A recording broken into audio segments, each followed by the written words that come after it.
Hey, Jenna. Hey, Dom. Jenna, I have Okay. to come clean about something. Oh my God. There's not a day that goes by that I don't check out the New York Post or Oh, Page because Six. you're the only one. It's such a guilty pleasure of mine. It's everybody's guilty pleasure. And listen, those headlines, they don't miss. They do not. Question though, do you have a favorite? Jenna and Tonic, if you remember, you remember. Well, my favorite is Kiss Your Asteroid Goodbye. But asteroid with one S? I mean, come on, New York Post. Well, listen, everybody's got their favorite headline. That's one of the things about the Post that makes them them. And we've actually got an interview with somebody who helped make the New York Post the paper that it is. Let's start the show. Hi, I'm Jenna. And I'm Dom. You know what's funny? Not long ago, we were both breaking news. Now we're Breaking unemployment records. exactly just like thousands of other journalists who've been laid off from newsrooms across the country. Yeah, and after the shock wore off, we kept asking ourselves, what the hell do we do now? And over many, many cups of coffee, And maybe a few drinks. we realized we had a unique opportunity here. Why not pull back the curtain on what's really happening in American media? Right? I mean, we've spent years in this industry seeing how stories get made or don't, and now we can actually talk about it. And trust me, there's a lot to talk about. From local news disappearing to social media reshaping journalism, we'll break it all down. And look, we're not here to lecture anybody. We just want to help make sense of the information that we're getting and maybe have some much needed fun along the way. So whether you're glued to the news, just trying to figure out what's real in your feed, or curious about the future of media, come hang with us. Welcome to Laid Off and Looking, a podcast where two journalists Are taking a critical look at American media.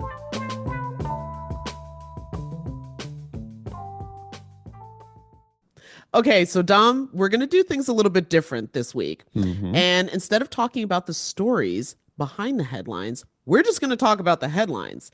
And this week, we're going to talk about our favorite giver of headlines, the New York Post. Oh, they give such good headline. They give They such do. good headlines. Such good headline. We love them. All right, so if you going to the New York Post website and we scroll through and got some headlines, what were some of the ones that jumped out to you that you were just like, Uh, "Excuse me, I okay. beg all of your pardons"? Well, this is not one of those just yet. We discussed trying to start off with they do cover real of course, New York Post covers real news, Of they cover, course, but yes. they do make it, they have their little cheekiness to the headlines. This first one we're reading is pumping the brakes. I love a pumping the brake Of headline. course, yes. Pumping the pumping the brakes. Trump announces 1 month delay of US tariffs for cars from Canada, Mexico. So And that's a very serious story because it's yep, that yep. was terrifying for people who are in the market for cars. Like if the price goes up $12,000 or whatever people were predicting, that was like, well, then I guess I'll just drive a clunker forever. Well, let's see what happens with that. Exactly. Let's see We'll how see long what it happens lasts. because it is going to happen. It's so will they, won't they? And but it's not fun. This is not rom-commy at all. No, It's like no. costing all of us years off our life. Okay, so moving on throughout the paper, also came across no kidding. Octomom regrets not suing fertility doctor after having 14 kids. Now, I can't imagine anybody who's listening to this does not know who Octomom is, except for the fact that you probably forgot, and now you're just like, wait, what? Yes. And if you don't know, you can click the link Yeah, in we're our gonna description. provide links to all Yep. these stories in our show notes, Read it but yourself. yeah, like you regret not because I remember that Dr. Phil interview that she did where she swore up and down that, like, no, love just multiplies no matter how many kids you have. And all of the harried, exhausted mothers in the audience were just like, girl, what? Love multiplies. 24 hours do not. I love that. Octomom. That was just the story that kept on giving during that. Okay. So our next one is another, just so everybody knows, we stopped looking at the serious stories. We just go right into like the more Well, gossipy stories that's because what their makes the headlines are post a so great. post. Yeah. This one, crock and roll. Kim Kardashian slipped into a skin tight. Of course, some sort of whatever skexy thing that she was wearing for an Oscars after party, yada yada yada. Um, it's just crock and roll. And I'll Oh, be honest, the first time I glanced at that headline, that's not what I read. I glanced at it said cock and roll. cr- that's what they do. It's sort of that. It's that whole thing of where you think you. I forget what it's called when you remember things a certain way. You're like, no, wait a minute. It was always Bernstein versus Bernstein. Remember, like it's like how you remember certain things from your childhood. Same thing here. It's like, wait, no, I swore I saw cock and roll, and Well, I it's mean, really listen, crock and given roll. like who the subject was about, and this is not to besmirch Ms. No, Kardashian at all, but yeah, the way that they know what they they're doing. They know what they're exactly. doing. I didn't read that. Yeah, Kim Kardashian slipped into a skin tight croc embossed leather gown for Oscars 2025 after party. Oh, after party. Oh, How I was many there. after parties are there? I don't know. I don't know. Okay. I think we have your favorite one next, Jenna. Oh. Hard to watch Meghan Markle's estranged half-brother slams Markley stories about her childhood in new Netflix show. Okay, first of all, that's a big mouthful to begin with. It is. But honestly, at this point, with the headlines that I keep reading about this woman, I keep going back to that quote from The Devil Wears Prada, where the character, what was it, Miranda Priestley? Rupert Oh, Murdoch should cut me a check for all the papers I sell for him. Because how many headlines have they made off of this woman? that was Meryl Streep's character, right? That's Yes, who that she was played. Meryl Like, Streep. okay. Yes. Okay. Oh my God. I love it. Yes, they've made a lot off of Meghan Markle. Like They literally every have. single little thing she does. Now, I admit I have not watched this Netflix No, I have lifestyle, not. whatever. It doesn't really seem like it's my vibe. But still though, like, oh my God, the amount of hate that I've seen come for it is just, guys, maybe calm down a little bit. If you don't like it, don't watch it. The end. All right, the last one we have here is Bye Bye Bieber. Justin Bieber's longtime personal assistant quits amid concerns about pop star's behavior report. So it's not them. It's from, I guess they're citing somebody else reporting it. Is that But kind of like, I guess, the official way of being like, allegedly? yeah, I think that's what I do. I think they'll just like, or Allegedly. it pretty much is. Oh, it's because, yes, it's US. I guess they're reporting it from like the US Sun, like when they just sort of want to get the story. But I love the Bye Bye Bieber because of, well, there's a lot of different, I go to um Bye Bye Bye from NSYNC is where my Oh mind my goes. God. Bye bye How is, bye. I am so like, okay, I might be technically younger, but I am so much older because my mind went to Bye Bye Birdie. Yes, I know. I think it's I just like, but that's the first thing I'm saying, being honest, it's the first thing I thought of was like bye bye bye. I'm like, But that's the and they just did. genius of that headline, though, is that it doesn't matter who you are or what generation, there's something that you could read into it and assume that you know what I'm saying? I agree. I agree. It's like it can connect to anybody. Everybody sees something different. Sometimes you see a cock, sometimes you see a croc. Swear You to know God, what I I swear to mean? God, that's what I thought I said. Yeah, this is how it rolls. Well, actually, we've got a great conversation, a great interview with somebody who worked behind the scenes and behind the headlines of the infamous New York Post. The New York Post, it's been celebrated by some as iconic and condemned by others as a force for evil. Love it or hate it, you can't ignore it. And for nearly 50 years, it has delivered outrageous headlines, shaped pop culture, and left a permanent mark on American media. So when Rupert Murdoch took control in 1977, he transformed the Post with an attitude best summed up by former Post photographer Adam Scull. We're the New York Post. Fuck you and your rules. We make our own rules. Frank DiGiacomo knows this world well. He is a former New York Post reporter, Page Six editor, and he's the co-author of Paper of Wreckage, an oral history of the Post, packed with stories about newsroom chaos, larger-than-life characters, and the paper's wild influence on politics, media, and gossip. These days, he's an executive editor at Billboard. Frank, welcome to the show. Thank you for having me. Great to be here. All right. So, Frank, let's start off with a little bit of a history lesson because I was shocked to find out. First of all I knew in terms of the history of the Post was the little bitty line from the Hamilton musical. But beyond that, I didn't know that before 1977, the paper had a more liberal slant to it, which was news to me because apparently Rupert Murdoch came in the same time I literally showed up on this earthly plane. So the Post had always been a Murdoch paper to me. Right. So after Alexander Hamilton founded in 1801, I mean, fast forward to 1939, Dorothy Schiff, the granddaughter of Jacob Schiff, a powerful banker and sort of one of the main heads of the German Jewish aristocracy in New York City, buys it. And the paper's heyday really is in the 1950s when it was run by James Wexler, who's a progressive liberal icon in the journalism world. And they did a lot of amazing investigative reporting on the powers of that time. Robert Moses, the urban planner, Walter Winchell, who was the most powerful gossip columnist in the world, and J. Edgar Hoover, the head of the FBI, as well as Senator Joseph McCarthy. And from there, you get into in the 1970s, mid 70s. The Post is losing money. She was very cheap to begin with, but once the Post paper really started losing money, she decided to sell it. And in 1976, Murdoch buys it. He takes control of it in 1977. Um, your Adam Skull quote is a great quote. Initially, we talked to a number of people who were there at the time, and one put it as Sid Vicious taking over the Philharmonic, and Frank Rich called it the Nazis marching into Poland. Eek.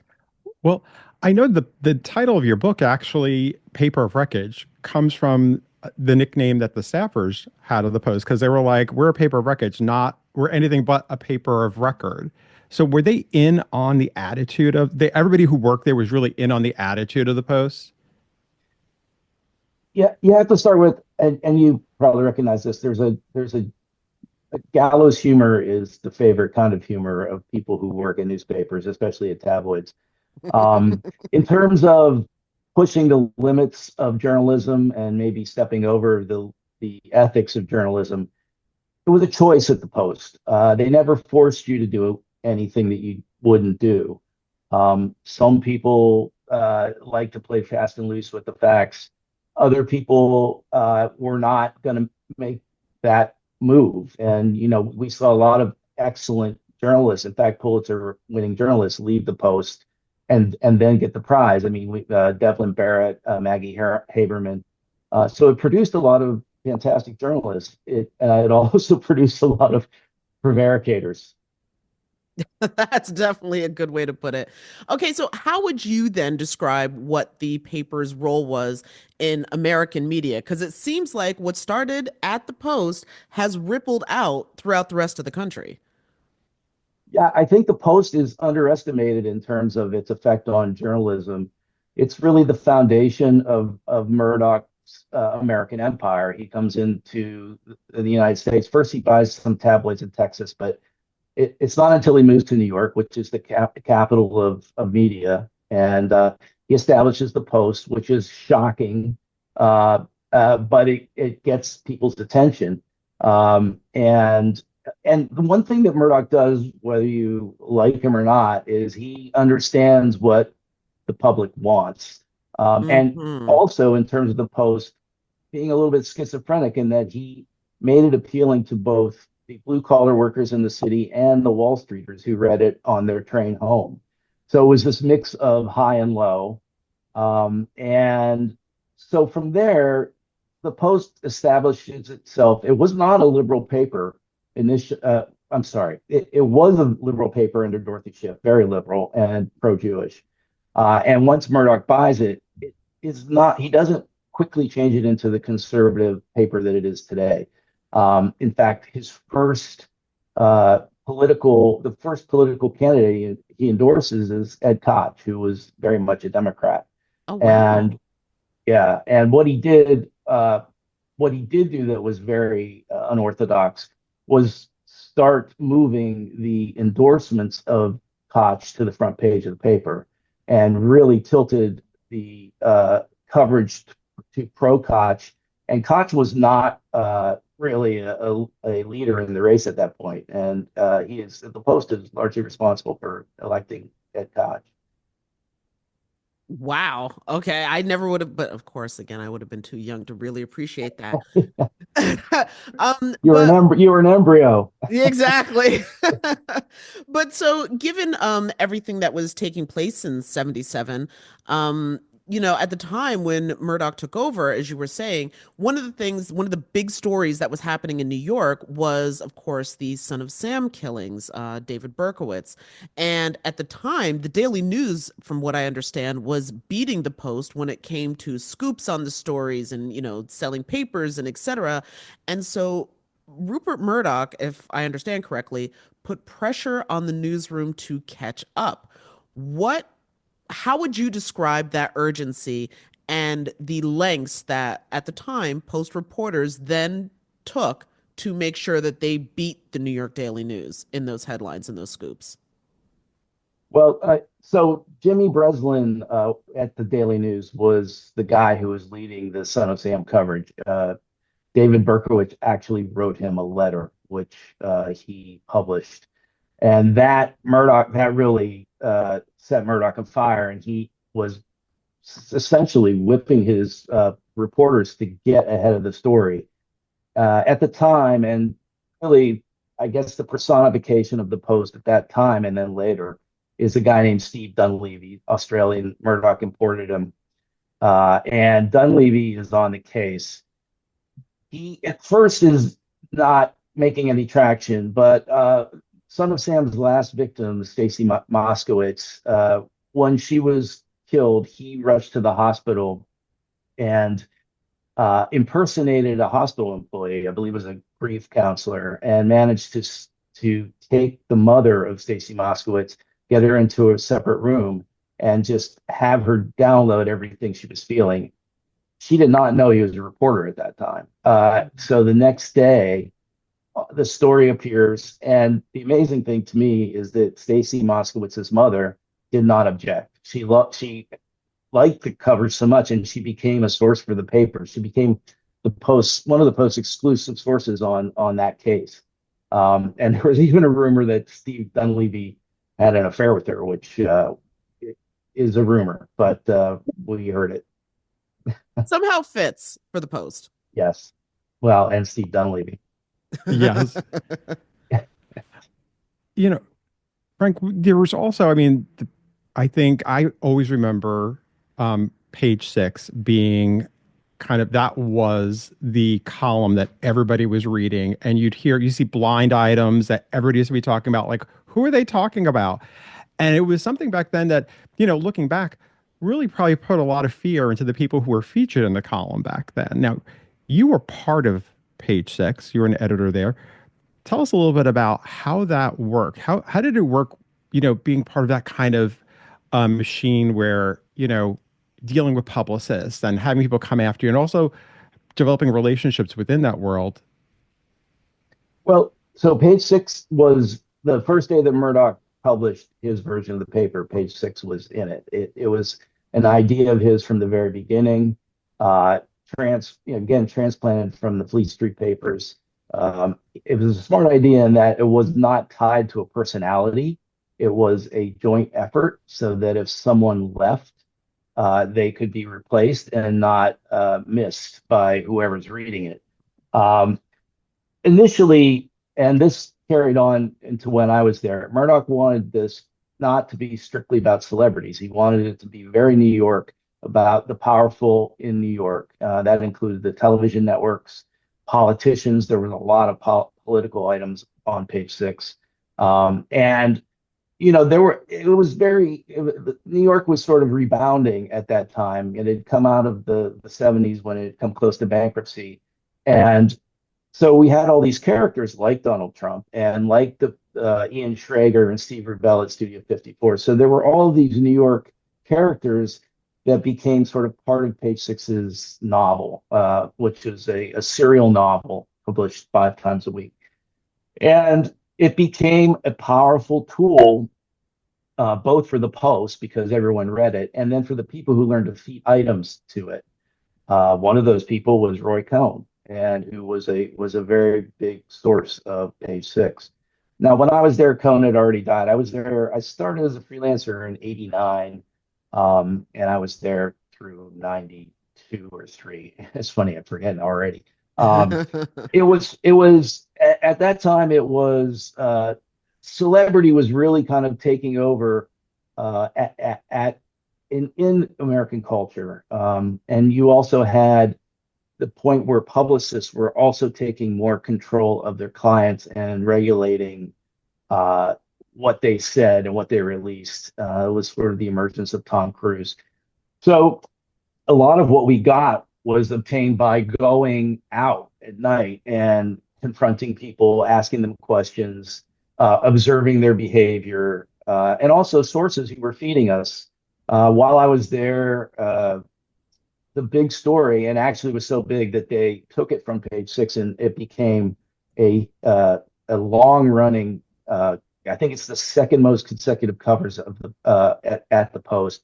This was Woody Allen's affair with Suni and the breakup of his Mm. marriage and all of that. Joanna Malloy, my colleague, broke that story, and that became an international story, and Joanna broke that. She was the first reporter to have that story.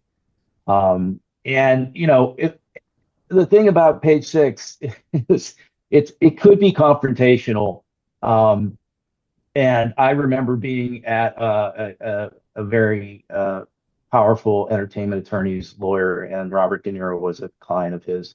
And I was walking by, I was covering the wedding, and I walked by, and he was talking to someone in the music industry that I knew. And the guy said, "Oh, hey, have you met Robert De Niro?" And so I introduced myself, and De Niro said, he said, "Your name, huh?" He goes, "Where do you work?" And I said, "Page Six." And he goes, "Page Six, you fucking prick." And and that was the end of that conversation. Uh,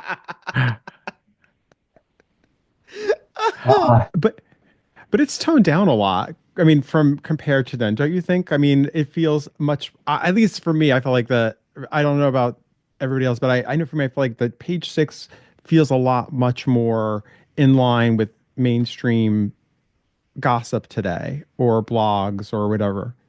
that has a lot to do with the internet.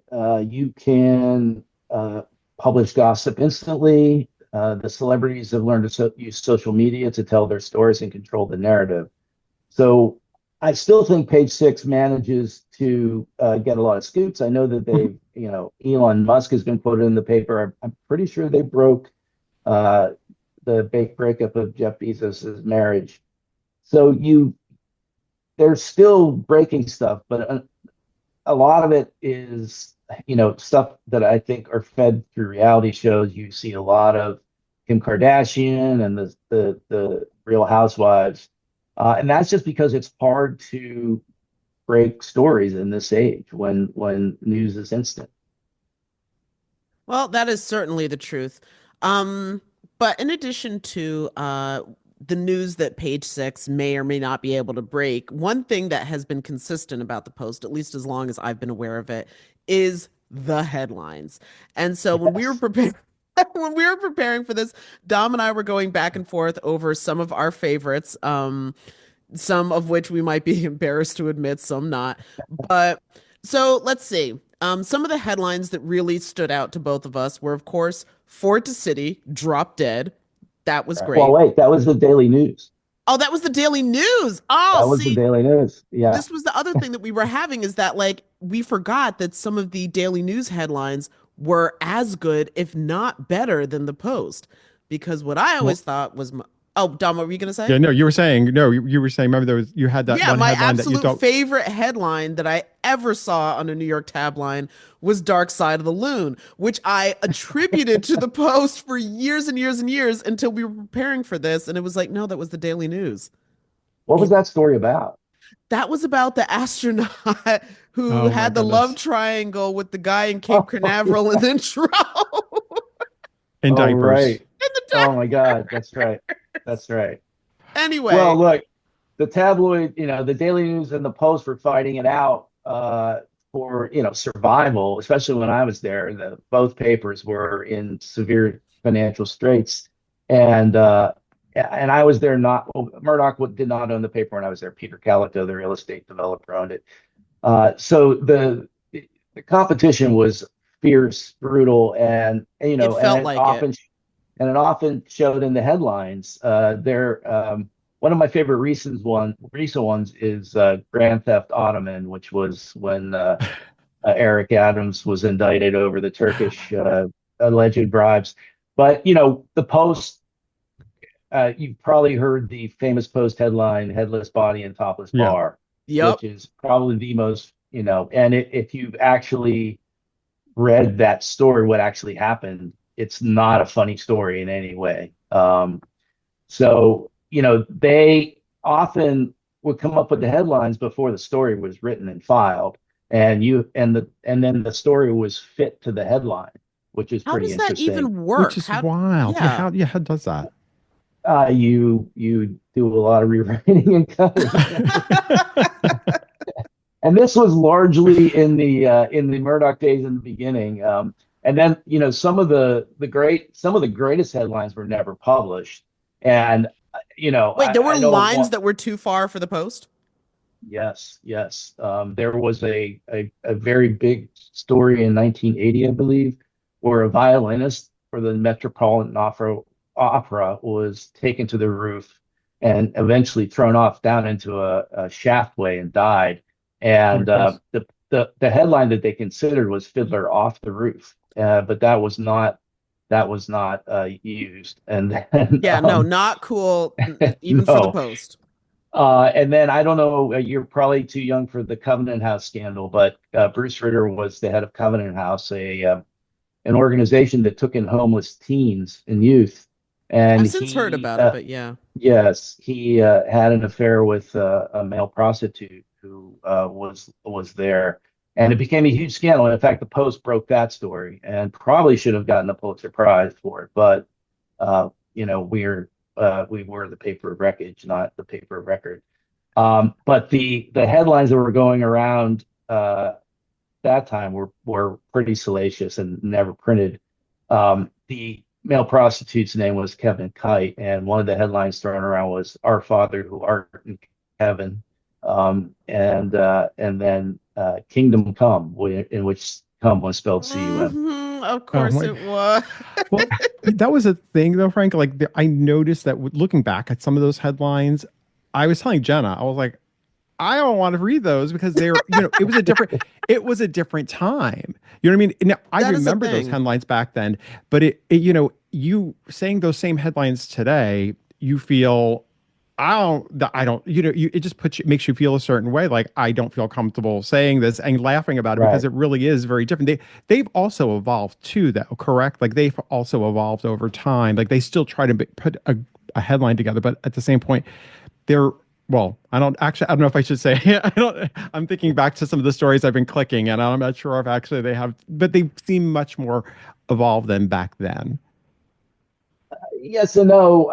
I would say, the Post is very anti-woke culture and very anti political correctness. So perhaps there is a little bit more restraint, but and it's funny, I can't think of something that was really outrageous of recent note, but I remember perhaps you're right. Bullseye from the beginning of the Iraq War, which even Bullseye. then I was like, God, that's not funny. That's not. But Right, anyway, right. Well, um, yeah, one of my other favorite ones was best sex I've ever had, which I think, we were talking about that earlier, Jenna. We were like, Jenna was like, well, who is that about? I was like, our current president, which was, of course, said by allegedly by Marla Maples back Marla then when they Maples, were yeah. still right. I think they were just, I don't know if they were dating or they had to, whatever it was that was going on. But like, I think that's the thing too about the relationship, I guess, between the Post and Donald Trump. He was such a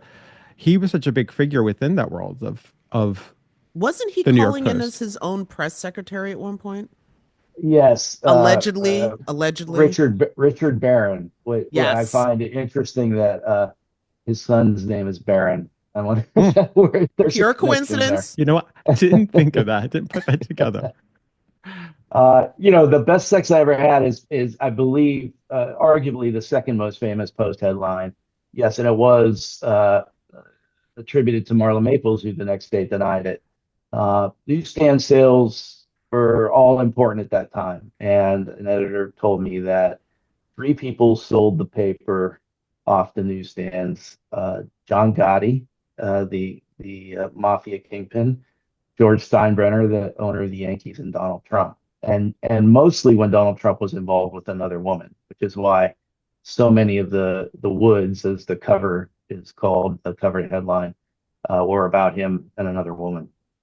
Okay, speaking of, since I'm dying to know what was the biggest post headline, I will say this. I was working in a New York City newsroom when the news broke that then Governor Eliot Spitzer was caught with a prostitute, whose name Dominic reminded me was Ashley Dupree. When that story broke, well, right before the night of, before the day of the headlines, we were in the newsroom, and the general consensus was we cannot wait to see what the Post does with this. And sure enough, the next morning, we all wake up to oh no.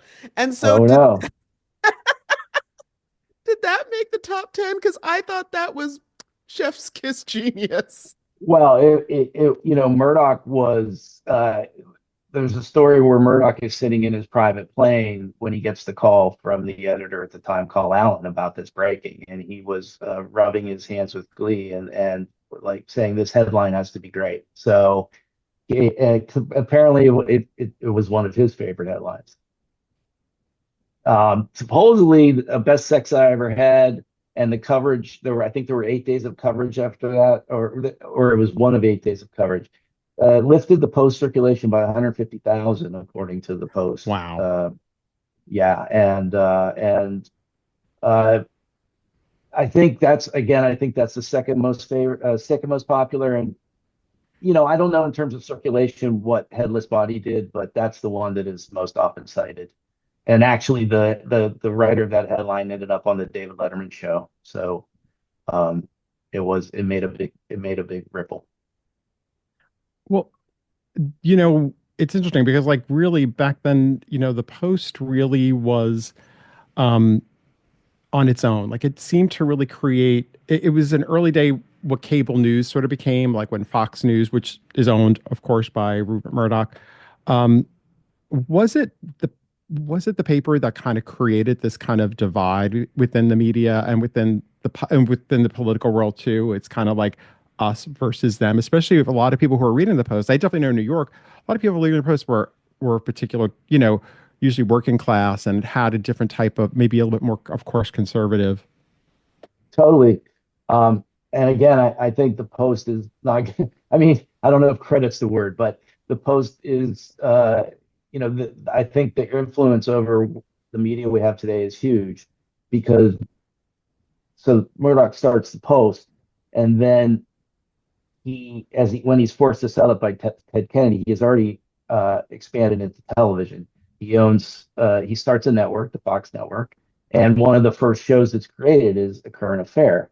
And A Current Affair is Oh, essentially the that's Post right. television. And he even imports Steve Dunleavy is one of its top correspondents, Hmm. and a number of people who worked at the Post became producers there. So you have that, and it's so successful that it spawns a whole bunch of copycats from by other networks and syndicators. And by the time that dies down, Murdoch is, working on Fox News. And so you get Fox News, which is a very one-sided approach to the news, especially politics. And then MSNBC emerges. Now, initially, it wasn't such a left progressive cable news network, but it Hmm. becomes in reaction to that. So now we have these two, and then CNN. I don't know. CNN seems to be deciding it was also very left for a while when Jeff Zucker ran it, but it's seems to be trying to figure out where it fits in. But now I'd say you it's have still in a discovery period for itself right yeah, now. right, and so now you have these two major cable news networks, 24 hours, battling it out. And as you pointed out, Dominic, each is showing one side of the argument. And as a result, I think, you don't get people, you don't get liberals watching Fox News and you don't get conservatives watching MSNBC. And so you're not, they're preaching to the converted, and I don't think anyone's learning anything really. I should give credit to MSNBC because they do report the news. They are an ethical brand, as opposed to Fox, which is it depends day by day and show by show. But I think that's where we're at now, and it's very fractionalized, and it's not helping our culture. Well, it's interesting. So just remind me one more time, what was the show that Murdoch created after taking over the Post again? It was called A Current Affair. Okay, A Current Affair. Here's why, because I distinctly remember A Current Affair. And one of the things that I've been obsessed with, and Dom's heard me talk about this numerous times. So when I was a kid, I used to be a competitive ice skater. I know that's weird, but that was the thing I was into. And so when the whole Tanya Harding debacle happened, Right. eventually, everybody was following it and it was wild. But eventually there was a movie made about her life, I, Tanya. And in the movie, they include one of those theoretically journalists. And he says, I worked for a show called Current Affair, which traditional media looked down on and then eventually became. And that stuck with me as something that I'm just like, yeah, that was a huge impact on how we consumed what was otherwise salacious stories. Right, right. And even the New York Times gave it a very positive review when it came out, which is very interesting in light of the Times sort of liberal stance, and at the time it was very high-minded and not prone to compliment stuff like that. And then you saw when those shows became uh, popular and successful, you saw that bleed into a lot of the network stuff like Dateline and To Catch a Predator. um, this the influence of the Post, I think, it's unmistakable. By the way, if the writer of that film ever hears this podcast, please feel free because I am dying to talk to you. Frank, what about I think, it's interesting because you mentioned the New York Times and you look at today and how the news industry works, and so much of it is about grabbing the audience's attention, grabbing people's attention because you're on the internet, it's like you're on podcasts, whatever it is you're doing, you have to grab people somehow and make them listen. Um, and it's interesting because I know there was I think the Daily Show did something recently making fun of how the New York Times has made their headlines sexier about when they've been reporting about Trump. And it makes me just think about the kind of impact that the New York Post has really had in terms of the headlines, things that back then people criticized and looked and said, who are these guys with these crazy headlines? Nobody takes them seriously yet have won awards in terms of some of their investigative stories and have also really changed the way people look at, grabbing headlines, getting people's attention today. I mean, what do you think? Has the Post gotten its fair? Has it gotten enough credit for how it's changed media? No, and I mean, and a large part of that has to do with the fact that it's such a polarizing paper, which is why Susan and I didn't want to just write a book. We thought that we really needed to talk to, and we ended up, I think, interviewing 250 people Wow. for the book. And we wanted nuance. We wanted, and we found a lot of surprising things, which was that even people who had been fired and who despise the Post's political stance today said it was the best job they ever had. I think one of the things the Post did, which has been, I guess, I don't know, mimicked or by papers, or at least taken into account, is it took subjects that might have been dealt with in a dry sort of jargon laced way, and transfer them to people. The stories became about people who symbolized something, whether it was no heat in their apartment because of the landlord. They really made it personal. And the other thing they did was, sometimes if they found the right subject, it almost became like a telenovela where they were covered for weeks and months. I don't remember the runaway bride who ditched her wedding and then Oh disappeared. yeah. I mean, she became a Yup. running story for months, and they were sending reporters to stake out her house. The Post did that, and I think it made for more compelling journalism. Is- whether or not it was accurate, you have to take everything story by story. I like that. I like that part. But you already talked a little bit about this, but what was it about telling that story about the Post to read your book, you writing the book with Susan, and what was it about this time that you felt like we should be talking about the Post now? People, this is the time that people need to hear the story about this paper, and not just about a history lesson, but from the people who really worked there. Right. So Susan really, the idea came from a lunch she had with a someone who had a pretty influential public relations firm during the 80s and 90s. And this person said, an oral history about the Post would be great. And the minute she said it to me, I was like, yeah, well, I had been at Vanity Fair, and my first story for Vanity Fair was an oral history of Page Six. Um, and that turned out to be a- just a lot of fun. And, we had both been there and we'd heard all these crazy stories. We knew about Trump's sort of role and the Post role in sort of uh, turning Trump into a celebrity. And we just thought, okay. And then the other thing we thought was a lot of the people who've worked at the Post are getting up there in age. We signed the contract right before the pandemic hit, and you know, thankfully, a lot of people didn't have jobs they had a lot of time to talk to us. But then a lot of people have since died. So we're really happy that we got this history down. The other thing about the Post is it's like a shark. It's always moving forward. Murdoch is not interested in, his legacy in terms of the Post. We really thought it should be put down on paper. Hmm. Yeah, no, I completely agree with that. Because I think the legacy of any media outlet, especially one that's, so influential, should be recorded. But I want to kind of pivot a little bit and ask maybe for your advice.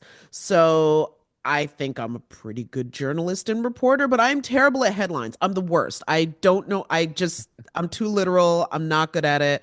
Maybe I'm too hesitant. So if you had advice to a journalist, because we're moving into a space where more and more of us are working independently, what is your advice when it comes to headline writing? What's the most important thing or the few most important things to keep in the front of your mind when you're writing the headline? Well, what's interesting, now that I work for a brand that is largely digital, SEO comes into Hmm. yes, and Hmm. SEO means the creativity is almost not good. I mean, you have to think of if someone was searching for this story and didn't really know the details, what would they look for? And so that means in my opinion, cleverness is not a good thing. And that's, I came from the tabloids, which were all about coming up with something very clever, a play on words like Grand Theft Ottoman, and where you're like, oh my God, that's funny. It's interesting, it's compelling. I gotta share this with my friends. And so I think, double entendres are good. And plays on common phrases that tweak it so that it's not common anymore. Sort of turning a cliche on its head. That's the way that tabloid headlines work. Susan and I wrote an essay for Vanity Fair about the Trump cabinet, and we came up with our own headline, which was "Defiling Cabinet," because of all the people who have been hired that are just what have were the Post not so in Donald Trump's corner, they would be having a field day with these people in the cabinet. Hmm. Yeah, oh my God, there's just so much fodder. Yeah.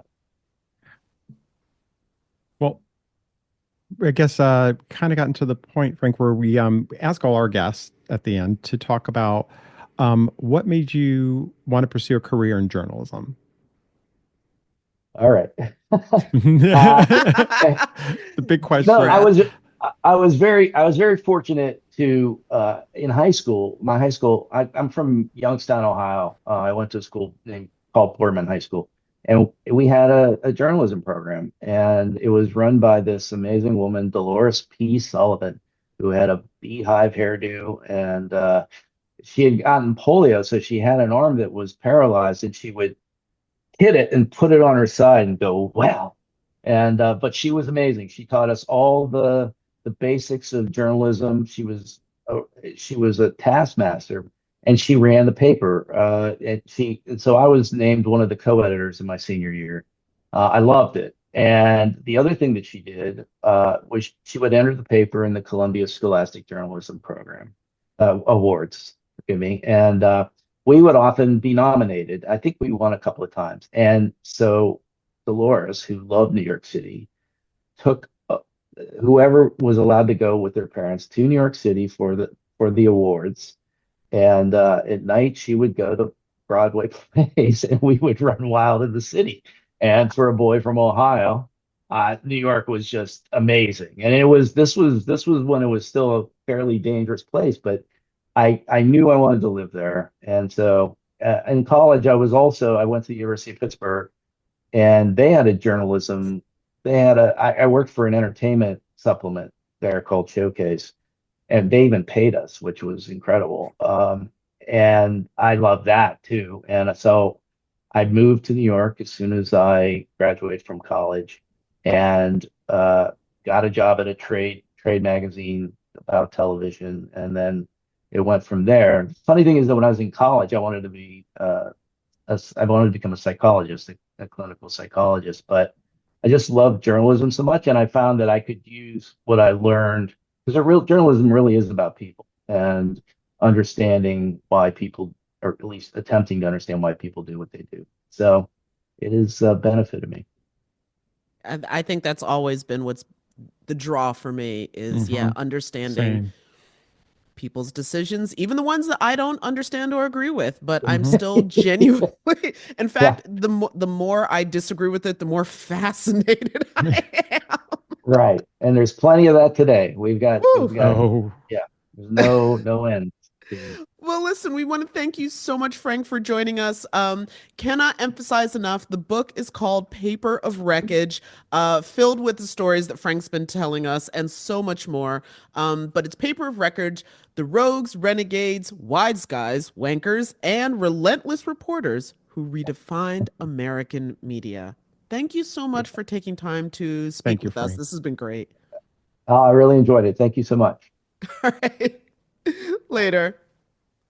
Laid Off and Looking is an independent podcast conceived of and created by Jenna Flanagan and Dominic Camia. Music provided by Jake Howitt. Research by Laura Rothenbucker. You can watch and follow us on YouTube. Or you can listen and follow us wherever you get your podcasts. And if you have any questions or suggestions, we want to hear from you. So leave a comment. We do check them. Or reach out to us anytime at laidoffandlookingpod@gmail.com. New episodes every Friday.